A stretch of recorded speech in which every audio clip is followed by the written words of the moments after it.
Breaking news का आगाह कंदासीं त डीसी शिकारपुर खिलाफ़ खदड़े फ़कीर पारां लाड़काणे हाई कोर्ट में पटिशन दाख़िल कराई वई आहे।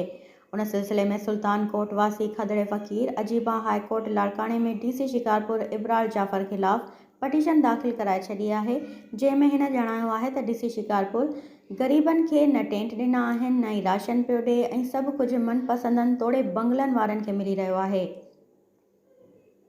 जॾहिं त खदड़े फ़कीर पारां दाख़िल कयल पटिशन ते अदालत सॻोरी धुरियुनि खे 11 अक्टूबर ते तलब करे वरितो आहे। वधीक अचो तव्हां खे निर्वार न्यूज़ पारां खदड़े फ़कीर सां कयल ॻाल्हि ॿोल ॿुधायूं। अजीबा डीसी शिकारपुर लाइ तव्हां कहिड़ी कंप्लेन कई आहे, किथे कई आहे? इहा कंप्लेन कई त ग़रीबनि खे जेको आहे न टेंट ॾिनो अथई, न सामान ॾिनो अथई, न का शइ अची विज़िट कई अथई, पंहिंजे मनपसंदि माण्हुनि खे एमएलए ऐं पीएम खे ॾिए थो, ग़रीबनि खे का शइ बि नथो ॾिए, ऑफिस में बि नथो ॾिए। तव्हां किथे कंप्लेन कई आहे डीसी खिलाफ़? लाड़काणा हाई कोर्ट में। अच्छा, कॾहिं तारीख़ मिली आहे हुतां खां? हाणे 11 तारीख़ मिली आहे। छा थो सम्झे त तव्हांखे जेको आहे सो डीसीअ को राब्तो कयो आहे? नोटिस विया आहिनि डीसीअ ॾे?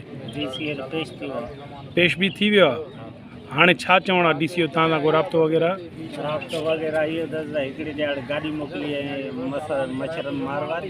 हा, ऐं चयो ऐं त अॼु जुमे मसालो जेको बि आहे हल कंदो। माना हूअं तव्हांखे कुझु बि न पियो ॾिए, जॾहिं तव्हां कोर्ट में वियोसि उन खां पोइ तव्हांखे जेको आहे सो ॾियणु शुरू कयो अथई?